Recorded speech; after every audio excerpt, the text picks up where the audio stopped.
Psychological first aid. Yes. Okay, alam ko yung first aid. Oo. Maraming klase ng first aid, di ba?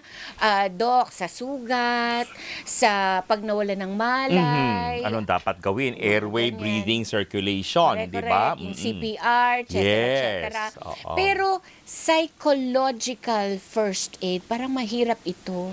Kasi dito, pag psychological first aid, ang aim natin ay mabawasan ang stress Okay. ng tao o yung concern para maramdaman niya na meron siyang support. Mayroong tutulong sa kanya. May tutulong at may kaligtasan. Nasa isang safe space siya. Meron siyang pwedeng makausap, pwede siyang mag-rely sa'yo. So, napakalaki ng trust. Trust and Dito. presence. Oo. Hindi kasi hindi kita kilala. How do I trust you? How will I believe in you? Yes. By showing real concern, Okay. makikita niya. Kasi ikaw bilang a person who's grieving, a person who is in extreme stress. Okay. Maski na sino minsan, di ba? Elevator, biglang nagsara. Nagkulong kayo sa loob eh. Naging kausap mo ang kasama mo sa loob ng cart. Parang something of that nature, Tita Winnie. Okay. Parang nagsimula ng iyong communication. Pero hindi ito pala binibigay sa biktima lamang o familia. Pati sa mga nakakita, nakarinig, mga responders, mga kaibigan ng biktima. Wow, doon nag-e-extend yung Yes. first aid. Akala ko yun nandun lang sa nangyari. Sa scene. Okay. Hindi pala. Wow. Hindi ba? Paano yun? Ako nakaranas ako ng aksidente several times. Yes. Okay, the first time,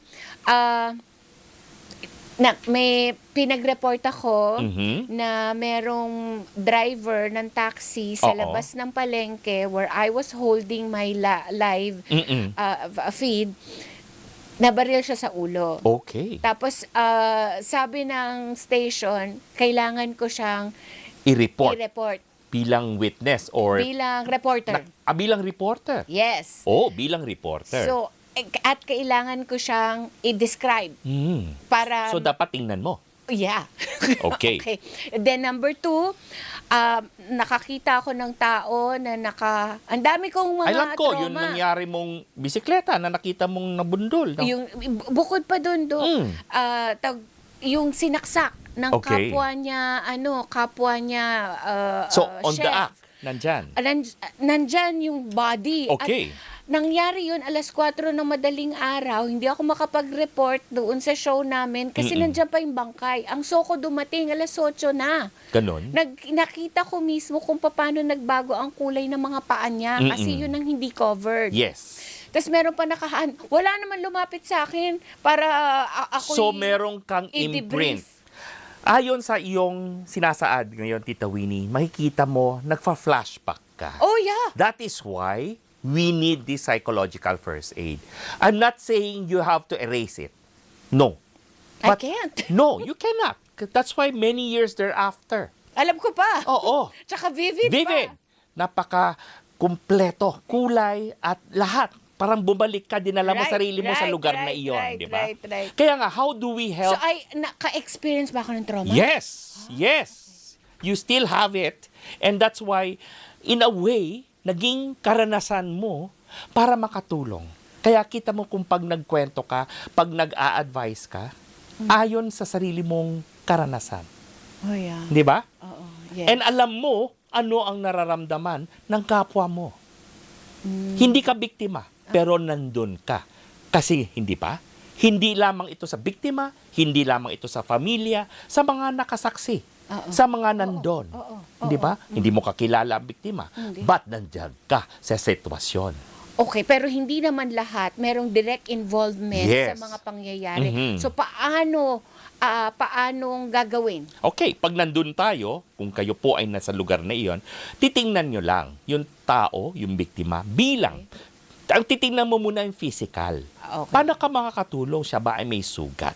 Okay. Okay? Kung may injury, meron tayong medical... Or balisa. Yes. Okay. Na pwede tayong, tumulong. Intervene, okay. Then pakinggan mo siya. Huwag tayong magtanong kaagad. Hindi interview kaagad. Huwag tayong Paano ang approach? lapitan mo. Kumustahin mo lang. So, kamusta ka Kumusta na? ka na? Huwag tayong humusga. Duguan siya eh. Okay. Titingnan mo kung ang dugo ba galing sa kanya o tinamaan siya. Pwede bang ano nangyari sa iyo? Oh, yun. Pwede. Okay. Pero huwag natin pilitin magkwento. Hindi. Pag hindi siya, ayaw niya magkwento. Dahil yan ang isa sa mga normal reaction, Tita Winnie. Ayaw magkwento. Okay, ayaw magsalita. Pwede ba kitang tingnan? Kasi may dugo ka eh. Tama. Baka may sugat ka. Humingi ng permiso, Yan. humingi ng paalamin mo sa tao kung anong gusto mong gawin. Ipaalam. Ipaalam. Thank you very much, Tita Winnie. Nakikinig si Oo. si Sir yung uncle mo. Si Uncle Dennis Uncle Ong. Dennis. Yon, ipaalam mo no ang parang consent. Okay. Tiningnan. Walang sugat. Pwede ko ba itanong? Yes. Bakit ka may dugo? Oo. Tama. Ayaw pa rin magsalita. Wala. Hindi ko pipilitin. Anong gusto mong next? Dahil wala kang connect. Sabi Wala. mo, stranger ka. Yeah. Anong gusto mong tanungin sa kanya next? Okay ka lang ba? Pwedeng tanungin yon, pero i-connect natin sa kapamilya niya. Kaibigan niya. Okay. So, meron ka bang kamag-anak dito? Yes. Sino ka? May pamilya ka ba dito? Yun, Sino ba pwedeng... identity. Yes. Okay. Sino pwedeng na... Dahil bibigyan natin siya ng support system, sabi mo nga, that he trusts. Pwedeng malaman ang pangalan mo? Yes. Oo. Sinabi pangalan, saan ka nakatira? Ayan, Totoo mga yun, ganyan. Tita Winnie. Okay. Pero ano ba ang alam natin na normal reaction sa mga traumatic incident? Takot. Correct. Ano pa? Tawag dito, yung to run away, evasive. Hindi yan exactly to run away pa eh. Dahil yun What? una, hindi pa niya marehistro ano nangyari. Pagkabigla. Indifferent. Pagkabigla. Okay. Shock. Diba? Yung indifferent is part of it o parang pamamanhid ng damdamin. Oh my God. Parang, meron nangyari na, hindi maganda. Okay. And yet, numb. Frozen. And then, anong after effect? Ikaw, after nag-report ka ng alas 4, dumating sa ako alas 8, nakauwi ka, nagpahinga ka, nakatulog ka? Maayos? Hindi. Kasi medyo ilang araw bago nawala yung picture sa akin. Kaya nga. Tsaka ilang beses na rin ako nabangga na aksidente, Doc. Kasi nagpa-flashback sa utak mo. Oh, yeah. There was a time na binangga kami ng tanker na nanginginig ako pero I had to report what happened. Mhm. So, kailangan yung composure. Pero alam mo yung ang bigat ng dibdib. Yun. Yan ay isang normal reaction kasi paulit-ulit sa pag-alala sa event na Kailangan nangyari. ko ba mag-alala sa sarili ko? Hindi naman. Hindi naman. Hindi naman. Kasi sabi mo, Pero minsan- walang psychological first aid. Yes, pero hindi ka naging parang Distant? nasa state na kailangan ng professional help. Wala. Na sabihin natin, hindi ka na nga nakapagtrabaho, Hindi naman. hindi na nakakapag-aral, nagkakaroon ng panic attacks, may depressive episodes na prolonged, and this is more than 1 month na permig ganun ang reaction mo. Wala naman. Yun ang mga things na dapat natin. Yun ang aim kung bakit tayo kailangan ng psychological first aid. Yes. Dahil ang normal natin is, ano nangyari? Pinapakwento, pinipilit natin paulit-ulit. Oo. Gusto natin nga magkalma muna siya. Kalma muna. Mag-collect muna ng kanyang emotion. And then, wag natin sabihin na tatag ba? Magpakatatag. Magpakatatag. Be strong. To be strong. Why? Because, are you saying, bawal ako umiyak? Hindi Bawal ako magalit? Okay. So, in other words, allow natin yung tao mag-express ng emotion. Pero nandun lang tayo bilang support. So, hayaan. Kung gusto niya umiyak, iiyak siya. Yes. Pero kung halimbawa, wala. NR. Wala. No reaction. Oo. Wala. Wala Support lang? ka lang, physically. Hayaan ko lang siyang ganyan? Yes. Bakit darating ba ang pagkakataon na magbe-break? Yes. out. Lalabas yan. Okay. Lalabas yan.